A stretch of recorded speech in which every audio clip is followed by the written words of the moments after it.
Good morning students. आज हम process costing शुरू कर रहे थे। क्लास में ट्राई किया था बट मेजर स्टूडेंट्स बीच में बातें कर रहे थे, तो उस पॉइंट ऑफ व्यू से फिर मैं वीडियो बना के भेज रही हूँ। ठीक है, सबसे पहले हम प्रोसेस कॉस्टिंग का मीनिंग डिस्कस करेंगे। प्रोसेस कॉस्टिंग के मीनिंग में आएगा कि जब हम कोई भी काम ऐसा का प्रोसेस या ऐसे की प्रोडक्शन कर रहे हैं जहाँ पे multiple processes multiple stages involve हैं, वहाँ पे जब कॉस्ट ऑफ द प्रोडक्ट या पर यूनिट कॉस्ट ऑफ प्रोडक्ट हम जब निकालते हैं तो वहाँ पे प्रोसेस कॉस्टिंग हम यूज़ करते हैं। मल्टीपल स्टेजेस हो सकती हैं, मल्टीपल प्रोसेसेस हो सकते हैं, एक जगह से दूसरी जगह प्रोडक्ट जो है वो ट्रांसफ़र हो सकता है। जैसे process A, B and C, 3 unit 3 stages हैं। तो प्रोडक्ट जो है जब प्रोसेस ए में जाएगा तो प्रोसेस ए पे कोई प्रोसेसिंग होगी, थोड़ा बहुत खर्चा होगा, थोड़ा बहुत काम होगा। जब प्रोसेस ए पे वो काम कंप्लीट हो जाएगा तो वो प्रोसेस ए का फिनिश प्रोडक्ट बन जाएगा। प्रोसेस ए का फिनिश प्रोडक्ट जो होगा वो बी का रॉ मटेरियल बनेगा। सिमिलरली बी के ऊपर प्रोडक्शन प्रोसेस होगा, थोड़े बहुत एक्सपेंसेस इनकर करेंगे, then we will come to the finish product of process B. Similarly जो बी का फिनिश प्रोडक्ट होगा वो सी का रॉ मटेरियल बन जाएगा। सी में फिर से कुछ प्रोसेसिंग होगी, फिर से कुछ खर्चे होंगे, एंड अगर सी लास्ट प्रोसेस है हम लोगों का या लास्ट स्टेज ऑफ प्रोडक्शन है तो वो जो सी का प्रोडक्ट होगा that would be called the finish product. तो यहाँ पे एक स्टेज का जो फिनिश प्रोडक्ट है वो दूसरी स्टेज का रॉ मटेरियल बनेगा, एक स्टेज का जो रॉ मटेरियल है वो उससे पिछली स्टेज का फिनिश प्रोडक्ट होगा। उसके बाद आपकी बुक में फीचर्स हैं ऑफ प्रोसेस कॉस्टिंग में, यहाँ पे मैंने थोड़े बहुत लिस्ट किए हैं कि जो डिफरेंट स्टेजेस से होके कंटिन्यूसली प्रोडक्शन करते हैं वहाँ पे हम प्रोसेस कॉस्टिंग यूज़ करते हैं। एक स्टेज का जो हम लोगों के पास फिनिश्ड प्रोडक्ट है वो दूसरी स्टेज का रॉ मटेरियल बनता है। यहाँ पे हम टोटल कॉस्ट एंड पर यूनिट कॉस्ट जो है वो कैलकुलेट करेंगे। ठीक है, जो सीक्वेंस है वो प्री डिटर्मिन्ड है, मतलब आपको पता है कि ए के बाद बी होगा, बी के बाद सी होगा, एंड अगर डी है तो वो भी होगा, मतलब you know the sequence in which production is to take place. उसके बाद हम यहाँ पे जो सबसे इंपॉर्टेंट चीज करेंगे that is about the loss. हम यहाँ पे 2 तरीके का लॉस करेंगे, नॉर्मल एंड एबनॉर्मल लॉस। जब क्वेश्चंस आएंगे तो मैं आपके साथ डिस्कस करूंगी नॉर्मल लॉस और एबनॉर्मल लॉस क्या होता है। अभी के लिए सिर्फ मीनिंग सुन लीजिए। नॉर्मल लॉस इज बेसिकली वो लॉस जो प्री डिटर्मिन्ड है, मुझे पता है कि वो लॉस होना ही होना है और वो उसको मैं कंट्रोल भी नहीं कर सकती। Abnormal loss is something which is due to my negligence. मैं अच्छे से ध्यान नहीं दे पा रही या अच्छे से कोई ध्यान नहीं दिया, थेफ्ट हो गई है, या मतलब कुछ ना कुछ ऐसा लॉस हो गया कि सामान मेरी नेग्लिजेंस की वजह से बाहर पड़ा रह गया, उसके कारण उसका लॉस हो गया, that is called the abnormal loss. उसके बाद next important assumption is units are homogeneous. हम यहाँ पे जो प्रोडक्ट बनाते हैं वो हर बारी होमोजीनियस की, मतलब अगर एक बारी हम किलोग्राम्स में रॉ मटेरियल जो है वो डाल रहे हैं तो बाद में जो उसका आउटपुट भी आएगा that is also in kilograms. अगर एक बारी लीटर्स में डाला है तो output is also in litres. Joint and by products की कॉस्टिंग भी हम करेंगे कि जब हम एक ऐसा प्रोडक्ट बना रहे हैं जो जॉइंटली बनता है, इकट्ठे बनते हैं, या कोई ऐसा प्रोडक्ट जहां पे बाय प्रोडक्ट मतलब वेस्ट निकल के आता है but that waste is also sold in the market, वो हम प्रोसेस 2 में करेंगे जॉइंट एंड बाय प्रोडक्ट्स की कॉस्टिंग। उसके बाद इंटर प्रोसेस प्रॉफिट्स हम कैलकुलेट करेंगे, इक्विवेलेंट प्रोडक्शन के बारे में बात करेंगे। ये सब कुछ हम प्रोसेस 2 और प्रोसेस 3 में करेंगे। अभी इस चैप्टर में हम जो बेसिक चीज करेंगे दैट इज अबाउट कि हमने कॉस्टिंग शुरू कैसे करनी है प्रोसेस की, और नॉर्मल और एबनॉर्मल लॉस के बारे में कैसे जो है उनको कैसे ट्रीट करना है। उसके बाद आपकी बुक में है difference between process and job costing. Process and job costing का जो डिफरेंस है आप प्लीज रीड आउट कर लीजिए बुक में से। It is simple. प्रोसेस में क्या है, मल्टीपल स्टेजेस पे हम जो है कॉस्टिंग निकालते हैं, टोटल कॉस्ट निकालते हैं। जॉब कॉस्टिंग में जब पूरी जॉब कंप्लीट हो जाती है उसी के बाद निकालते हैं। यहाँ पे जॉब कॉस्टिंग में आपने जब पिछले चैप्टर में अगर कुछ बच्चों ने सम्स किए होंगे उनको पता होगा, जॉब कॉस्टिंग में जो कॉस्टिंग है that is according to the cost sheet. यहाँ पे प्रोसेस में हम अकाउंट बनाएंगे जो अभी मैं आपको बनाना सिखाऊंगी। जब आप अपनी बुक को साथ साथ देखेंगे इस वीडियो को देखते हुए तो आप देखेंगे कि इलस्ट्रेशन 1 में हम लोगों के पास 1000 टन्स ऑफ प्रोडक्ट है। 1000 में से हम लोगों के पास जो है 3 प्रोसेसेस हैं, process A, process B and process C. तीनों के जो खर्चे हैं that is material, labour and manufacturing expenses. Material का जो खर्चा है 1500 ऐसे ही बी का और ऐसे ही सी का है। मैं जल्दी से आपको तीनों प्रोसेसेस बनाना सिखा देती हूँ, process A, process B and process C. Process A में मैंने मटेरियल के जो तीनों एक्सपेंसेस हैं 3000, 1500 एंड 1500 डेबिट किए। जब मैंने उनको डेबिट किया तो मैंने उनको पर यूनिट में निकाला, ये आप देख सकते हैं, क्योंकि 1000 टन्स थे तो पर यूनिट कैसे निकलेगा, इन सारी कॉस्ट को मैं 1 से 3, 1.5 एंड 1.5। प्रोसेस बी में हम लोग जब हमने इन सब का टोटल किया 3000, 1500 एंड 1500 का, तो मेरे पास ये टोटल आ गया 6000। मैं ये ए से बी में ट्रांसफर कर दूंगी बाय प्रोसेस बी लिख के 6000 एंड 6 रुपीज पर यूनिट हो गया। 6 रुपीज पर यूनिट कैसा हो गया? बिकॉज क्योंकि 1000 टन थे तो पर यूनिट कॉस्ट मेरे पास 6 आ गई। अब ये मैंने आज जैसे आपको अभी बताया कि सी का जो ए का फिनिश प्रोडक्ट है वो बी का रॉ मटेरियल बन जाएगा। 6000 यहाँ पे 6 से आ गया। बी के जो एक्सपेंसेस थे वो मैंने तीनों के तीनों यहाँ पे डेबिट कर दिए, टोटल किया, मेरे पास सी का आ गया। जब मैंने बी का जो फिनिश प्रोडक्ट है वो सी को ट्रांसफर किया 15,000 एट द रेट ऑफ 15। अब सिमिलरली वो सी का रॉ मटेरियल बन गया, सी के सारे एक्सपेंसेस वहां से लेके मैंने यहाँ पे डेबिट कर दिए। तो जब मैं टोटल करती हूँ तो मेरे पास 27,000 आता है। और क्योंकि 1000 टन मैंने वहां पे लगाए थे, 1000 टन से टोटल कॉस्ट 27,000 आ गई और पर यूनिट आ गया 27 rupees. Coming to illustration number 2। Illustration number 2 में बाकी क्वेश्चन सेम है, सिर्फ एक पॉइंट में डिफरेंस है जो मैं आपको यहाँ वीडियो में एक्सप्लेन कर रही हूँ। इनडायरेक्ट एक्सपेंसेस है हम लोगों के पास 2800 और वहां पे लिखा है that should be apportioned in the ratio of wages. जब आप वेजेस चेक करेंगे उस क्वेश्चन में 5000, 4000 एंड 5000 है एंड ऑब्वियसली रेशियो क्या बनी 5:4:5। जब मैं 2800 को डिवाइड करती हूँ मेरे पास आता है 1800 एंड 1000। बाकी सारे एक्सपेंसेस अलग अलग करके तीनों प्रोसेसेस के गिवन है ए बी एंड सी के। सिर्फ ये जो एक्सपेंस था ये कॉमन गिवन था, इसको भी मैंने डिवाइड कर दिया। अब आप इसको भी डेबिट कर सकते हैं। लिखी है मटेरियल कहता है that should be divided in the output ratio, journal expenses also in the output ratio, overhead charges in the direct labour ratio. Selling price of the P is 400 and Q is 450. Output of P is 2000 units and Q is 1000 units. जब हम question को start करते हैं तो factory process को start करने के time आप चेक करेंगे क्वेश्चन में ओपनिंग स्टॉक गिवन है 10,600, उसके बाद परचेजेस गिवन है, क्लोजिंग स्टॉक गिवन है।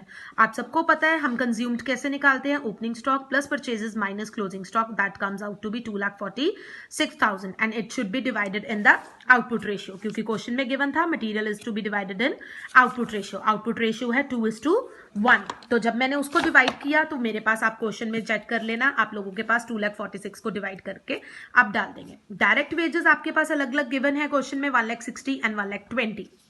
उसके बाद उसने बोला था ओवरहेड्स जो है वो लेबर रेशियो में डिवाइड करने हैं। ठीक है, ये देखिए ओवरहेड्स जो है वो डायरेक्ट लेबर रेशियो में, डायरेक्ट लेबर रेशियो इधर से निकल के आ रही है मेरे पास 4:3।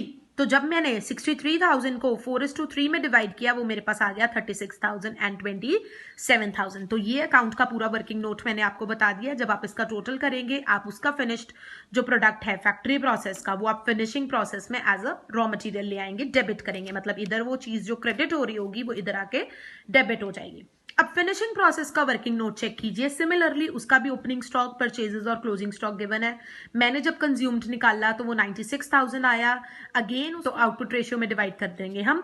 ठीक है, लेबर आप लोगों को गिवन है 90,000 एंड 30,000, क्लियरली अलग अलग, पी की अलग है, क्यू की अलग है।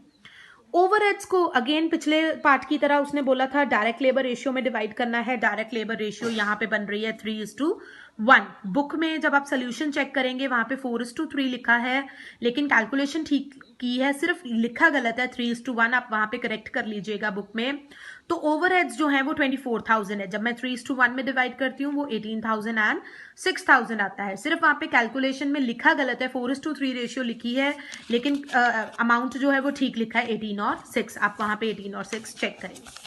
उसके बाद है जर्नल ओवरहेड्स। जर्नल ओवरहेड्स जो है वो टोटल अकाउंट में बनेंगे, अलग अलग फैक्ट्री और फिनिशिंग में नहीं, कॉमन अकाउंट में। और वो भी क्योंकि आउटपुट रेशियो में थे तो 1,44,000 को 96 एंड 48,000 में मैं डिवाइड कर दूंगी। 1,44,000 को जब मैं 2:1 की रेशियो में डिवाइड करती हूँ तो वो ये दोनों वैल्यूज जो है वो आती हैं। इसके बाद नेक्स्ट इंपॉर्टेंट जो यहाँ पे वर्किंग नोट में था वो है सेलिंग प्राइस। सेलिंग प्राइस क्योंकि हम, आप पीछे चेक करें क्वेश्चन में हम लोगों के पास गिवन है सेलिंग प्राइस है 400, उसके बने थे 2000 यूनिट्स, वो 8 लाख आ गया। 450, 1000 यूनिट्स 4,50,000 आ गया। तो हम लोगों के पास सेलिंग प्राइस 8 लाख एंड 4,50,000 आ गया। हम लोगों के पास यहाँ से, क्योंकि यहां तक जब हम कर लेंगे तो टोटल कॉस्ट आ जाएगी, यहां पे जब कर लिया तो सेलिंग प्राइस आ गया। तो हम लोग बीच में से जो है प्रॉफिट जो है वो खुद कैलकुलेट कर सकते हैं। ओके, नेक्स्ट इंपॉर्टेंट कंसेप्ट जो बहुत ज्यादा इंपॉर्टेंट है that is of the number. Suppose आप 1000 यूनिट्स को प्रोड्यूस कर रहे हैं, 1000 यूनिट्स पे आपने मटेरियल, लेबर एंड ओवरहेड्स का खर्चा किया, टोटल आया 3,500। तो पर यूनिट कॉस्ट आ गई 3.5। ठीक है, 3,500 डिवाइडेड बाय 1000। सपोज मुझे अपने पास्ट एक्सपीरियंस से पता है कि नॉर्मल लॉस, क्योंकि मैंने अभी अभी बताया कि नॉर्मल लॉस ऑलरेडी मुझे पता होता है कि होना ही होना है, तो नॉर्मल लॉस जो है वो मेरे पास 10 यूनिट्स का है या 10% का है, आप कुछ भी ले सकते हैं, 10 जो क्वेश्चन में गिवन होगा। वैसे तो सपोज यहाँ पे मैं अज्यूम कर रही हूँ 10 यूनिट्स का है। अगर उसकी स्क्रैप वैल्यू 0 है, ऑब्वियसली यहाँ पे हमें कुछ भी रियलाइज नहीं हुआ, तो मेरे पास 990 यूनिट्स की कॉस्ट आ गई 3500। आप अगर इसको ध्यान से देखें तो पहले मेरे पास पर यूनिट कॉस्ट थी 3.5 बिकॉज 3500 डिवाइडेड बाय 1000। अब जबकि मैं कर रही हूं तो 3500 डिवाइडेड बाय 990 करके 3.53 आ रही है।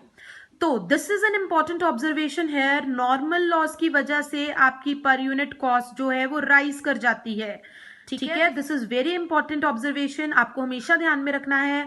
Maximum times due to normal loss when scrap value is 0, तो आप लोगों की पर यूनिट कॉस्ट जो है वो राइज करेगी। ठीक है, 3.5 से 3.53 हो गई। अगर सपोज आपको स्क्रैप वैल्यू क्वेश्चन में गिवन है, अगर स्क्रैप वैल्यू क्वेश्चन में गिवन है तो वैसे ही हम अज्यूम करते हैं 3500 के थे। अब 10 यूनिट्स जो थे उनका लॉस हो गया। 10 यूनिट्स के लॉस पे मुझे सपोज 20 रुपए मिले, 2 रुपए पर यूनिट पे वो बिक गया, तो 990 यूनिट्स की कॉस्ट इसको माइनस करके 3480 आ गई। 3500 में से 20 रुपए मुझे मिल गए, टोटल कॉस्ट में से जो रियलाइजेबल वैल्यू है वो माइनस कर दी, 3480 आ गया। जब मैं 3480 को 990 से डिवाइड करती हूँ मेरे पास आ गया 3.51। Still my cost is increasing, 3.5 से 3.51 हो गई। तो मेजॉरिटी ऑफ द केसेस में बेटा नॉर्मल लॉस की वजह से हम लोगों की जो पर यूनिट कॉस्ट है दैट राइजेस। ठीक है, illustration will make this point more clear. Come to illustration number 4 of your book. 10,000 units हैं, 20,000 में हमने इंट्रोड्यूस किए। 10,000 यूनिट्स 20,000 में इंट्रोड्यूस किए। Material, labour and factory expenses हमने इनकर किए, मैंने डेबिट कर दिए। उसने बोला कि 2% जो है वो हमारा नॉर्मल लॉस होता है। वर्किंग नोट चेक कीजिए, 10,000 पे जब मैंने टोटल खर्चा इस सबको टोटल किया मेरे पास आ गया 53,000। 2% मेरा नॉर्मल लॉस था। जब आप कैलकुलेटर पे करेंगे 10,000 का 2% इज 200। एंड उसने बोला है कि वो रियलाइज करता है 50 पर 100 यूनिट्स। 50 पर 100 यूनिट्स मतलब 200 यूनिट्स थे, 50 रुपए पर 100 मतलब 200 इंटू 50 बाई 100, एक यूनिट के पीछे 0.5 पैसा, तो 100 रुपया मुझे मिल गया रियलाइजेबल वैल्यू। 53,000 मेरी टोटल कॉस्ट थी, 100 रुपया मुझे उसमें से रियलाइज हो गया, तो 52,900 मेरे पास 9,800 यूनिट्स की कॉस्ट आ गई। ठीक है बेटा, जब आप इसको कैलकुलेट करेंगे तो ये 5.3 से ऑटोमेटिकली बढ़ी आएगी। ठीक है, तो इट मीन्स नॉर्मल लॉस जो है वो हमारी पर यूनिट कॉस्ट को बढ़ाता है। तो आप अकाउंट में चेक करो, अकाउंट में सारे खर्चे मैंने डेबिट किए, नॉर्मल लॉस ऑटोमेटिकली मैं क्रेडिट करूंगी क्योंकि 10,000 में से ये मेरे 200 यूनिट्स चले गए।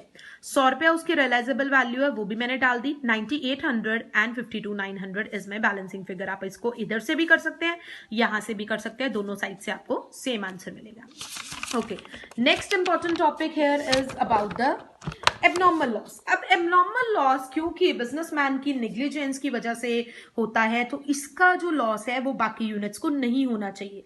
तो एबनॉर्मल लॉस की वजह से कभी भी आपका पर यूनिट कॉस्ट जो है वो फ्लक्चुएट नहीं करता, पर यूनिट कॉस्ट जो है वो नहीं बढ़ता। नॉर्मल लॉस को हम उस स्टेज पे ट्रीट करते हैं जिस स्टेज पे वो हो रहा है, और उस स्टेज की पर यूनिट कॉस्ट को निकालना बहुत इंपॉर्टेंट होता है। एग्जाम्पल से करते हैं अगेन पहले, फिर उसके बाद इलस्ट्रेशन पे जाएंगे। हम लोगों के पास सपोज पिछले एग्जाम्पल को ही कंटिन्यू करते हैं। 1000 यूनिट्स मैंने 3500 पे बनाए, 3.5 आ गया यहाँ पे। ठीक है, 3.5 पर यूनिट कॉस्ट है। 10 यूनिट्स का सपोज मुझे नॉर्मल लॉस हुआ, जैसे मैंने पिछले क्वेश्चन एग्जाम्पल में आपको एक्सप्लेन, अगर सपोज क्वेश्चन में गिवन है कि 20 यूनिट्स का एबनॉर्मल लॉस हुआ है, तो आपने एबनॉर्मल लॉस को इमीडिएटली ऊपर, मतलब जिस स्टेज पे हुआ है, इस स्टेज पे हुआ है, इस स्टेज पे चेक कीजिए, पर यूनिट कॉस्ट है आपकी 3.51। तो 3.51 को इस 20 यूनिट से मल्टीप्लाई कीजिए। जब आप 20 यूनिट से मल्टीप्लाई करते हैं दैट इज 70.2। तो आपका जो एबनॉर्मल लॉस है आपने इसमें से माइनस करना है। आपने एबनॉर्मल लॉस को खुद अपने बिजनेस में नहीं डालना, आपने उसकी टोटल कॉस्ट जो है वो कैलकुलेट करनी है। तो जब आप माइनस करेंगे 990 में से 20 यूनिट्स का लॉस हुआ 970, और टोटल कॉस्ट जो कि 3480 थी उसमें से 70.20 पैसा माइनस करेंगे, 3409.80 पैसा आ गया। तो अगेन आपकी जो पर यूनिट कॉस्ट है वो 3.151 आई। तो see the importance of normal and abnormal loss है। नॉर्मल लॉस से आपकी पर यूनिट कॉस्ट जो है वो बढ़ गई थी, लेकिन एबनॉर्मल लॉस से आपकी पर यूनिट कॉस्ट जो है वो सेम रही। ठीक है, एबनॉर्मल लॉस की कॉस्ट को हमने माइनस करना है, नॉर्मल लॉस की सिर्फ रियलाइजेबल वैल्यू को माइनस करना है। इलस्ट्रेशन नंबर 5 पे आइए, आपने उसमें 80 यूनिट्स इंट्रोड्यूस किए हैं 1200 रुपए पे, ठीक है। आप क्वेश्चन चेक करिए साथ साथ अपनी बुक में से। 720 का और खर्चा किया, तो 80 यूनिट्स अब 1920 रुपए 1920 रुपीज में बन गए। पर यूनिट कॉस्ट मैंने निकाल ली 24 रुपीज। उसके बाद उसने बोला 10 यूनिट्स का नॉर्मल लॉस है। 10 यूनिट्स का क्योंकि नॉर्मल लॉस है, 80 का 10% इज 8 रुपीज, और उसने बोला वो 1.5 रुपीज रियलाइज करता है। 8 इंटू 1.5 करना मीन्स 12 रुपए मुझे मिल गए। अब मेरे पास 80 में से 8 यूनिट्स का नॉर्मल लॉस हो गया। 72 यूनिट्स की जो कॉस्ट आई दैट इज 1908। जब मैं इसका पर यूनिट करती हूं तो वो 26.5 आ जाता है। ऑटोमेटिकली नॉर्मल लॉस के बाद देखो आपकी पर यूनिट कॉस्ट बढ़ गई, पहले 24 रुपए थी, अब 26 रुपए 50 पैसे हो गई। देन क्वेश्चन में आपको गिवन है कि आपका final output is only 64 units. आपको तो 72 यूनिट्स तक का डेटा पता था बिकॉज आपका नॉर्मल लॉस 8 था, लेकिन 64 यूनिट्स अब अगर रह गया तो इट मींस बाकी के जो 8 यूनिट्स है, दिस इज बैलेंसिंग फिगर, बाकी के जो 8 यूनिट्स है that is your abnormal loss. अब ये जो एबनॉर्मल लॉस है मैंने जैसे ऊपर सिखाया उसको पर यूनिट से मल्टीप्लाई करेंगे। पर यूनिट देखो 26.5 आया था, 26.5 इंटू 8 जब मैं करती हूं तो मेरे पास 212 आता है। तो 1908 में से 212 को मुझे माइनस करना है। मेरी जो कॉस्ट आएगी 64 यूनिट्स की 1696 रुपीज आएगी, दैट इज 26.5 पर यूनिट कॉस्ट। तो अगेन एबनॉर्मल लॉस से आपकी पर यूनिट कॉस्ट जो है वो सेम रहती है, नॉर्मल लॉस से वो बढ़ जाती है। नॉर्मल लॉस में 24 से 26.5 हुई, लेकिन एबनॉर्मल लॉस के कारण सेम रही। तो नॉर्मल और एबनॉर्मल लॉस को आपको क्रेडिट साइड पे शो करना है, बाकी सारे खर्चों को आपको डेबिट साइड पे शो करना है। I hope this point is clear है। उसके बाद इलस्ट्रेशन नंबर 6 पे आइए।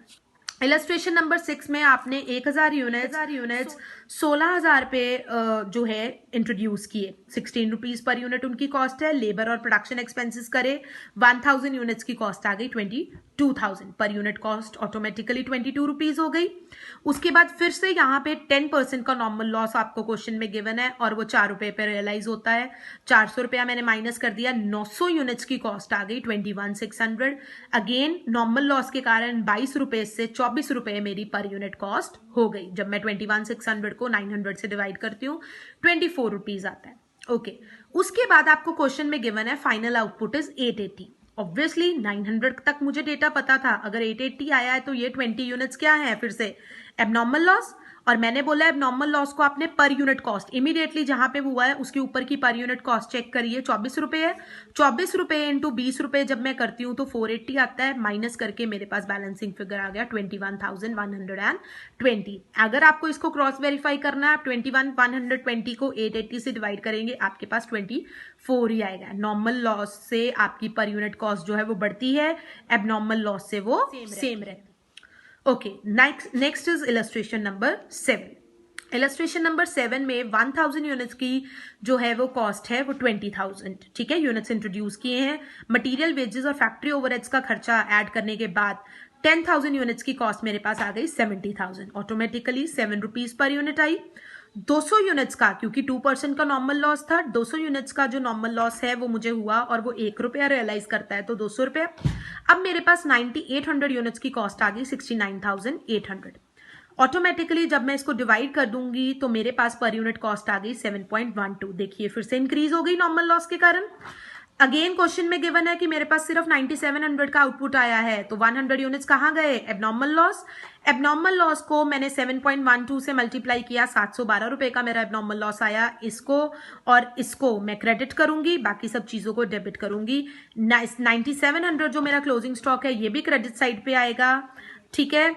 ये क्रेडिट साइड पे आएगा तो मेरे पास माइनस करके आ जाएगा 69,088। अगेन वेरीफाई करने के लिए 69,088 को 9700 से डिवाइड करेंगे, मेरे पास आ जाएगा 7.12। तो ये आपको बार बार चेक करना है। एबनॉर्मल लॉस के कारण आपकी पर यूनिट कॉस्ट सेम रहती है, नॉर्मल लॉस के कारण बढ़ जाती है, ठीक है। अभी तक हम इतना ही करेंगे। आपकी 2 एक्सरसाइजेस इसको करने के बाद ड्यू हो गई हैं, ठीक है। दोनों एक्सरसाइजेस कर लीजिएगा, उसके बाद हम आपको नेक्स्ट टॉपिक कराएंगे। Thank you.